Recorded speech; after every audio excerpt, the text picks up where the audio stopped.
Assalamualaikum warahmatullahi wabarakatuh. Selamat pagi, salam sejahtera buat kita semua. Dan yang terhormat Ibu Sismita dan Ibu Desi sebagai dosen pengampu dan dosen PLP pada mata kuliah Teknik Penulisan Karya Ilmiah. Sebelumnya saya izin memperkenalkan diri. Nama saya Fajar Imantara, NPM 19721018 dari program studi Produksi Tanaman Perkebunan. Di sini saya akan mempresentasikan hasil kerja saya.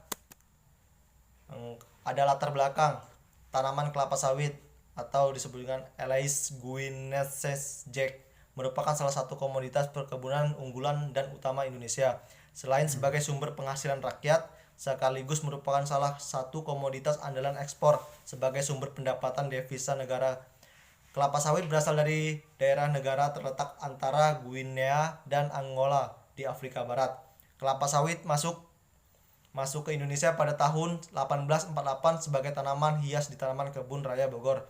Tanaman kelapa sawit tersebut masuk ke Indonesia melalui Hortus botanicus Amsterdam, merupakan tanaman induk kelapa sawit yang sekarang sudah menyebar luas di beberapa wilayah di Indonesia.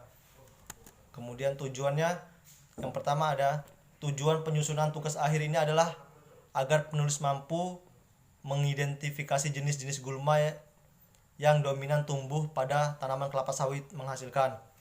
Kemudian melaksanakan pengendalian gulma secara kimiawi pada tanaman kelapa sawit menghasilkan. Kemudian ada gambaran singkat perusahaan. Ciputra adalah perusahaan besar yang bergerak dalam bidang properti dan sekarang mulai merambah ke bidang perkebunan kelapa sawit, salah satunya yaitu PT Ciptamas Bumi Selaras yang berdiri pada tahun 2008 yang terletak di Kabupaten Provinsi Bengkulu. Kemudian mengembangkan grup bisnis perkebunan yang bertumbuh dan berkelanjutan, menjunjung tinggi kode etik dan tata kelola perusahaan yang baik dan menjadi tolak ukur bagi perusahaan lain, mengembangkan perusahaan yang terintegrasi di industri perkebunan di mana inovasi teknologi dan pengembangan kualitas karyawan merupakan suatu kesatuan, memberikan keuntungan maksimal dengan melakukan kegiatan operasional berstandar tinggi. Kemudian ada tata kelola tanggung jawab sosial perusahaan.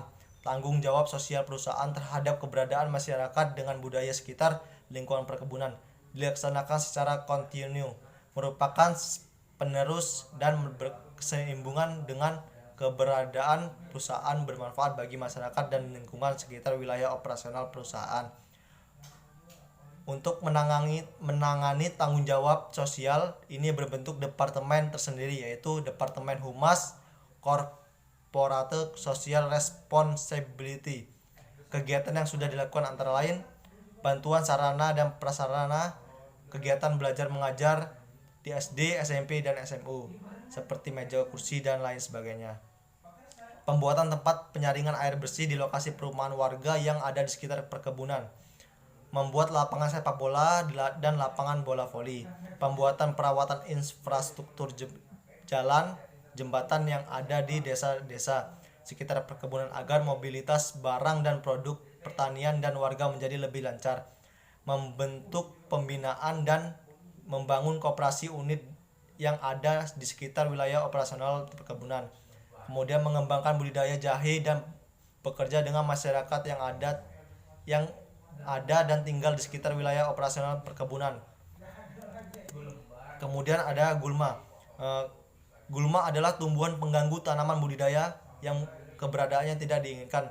Dalam bahasa Indonesia diketahui sebagai rerumputan atau rumpai yang berarti tumbuhan berumput.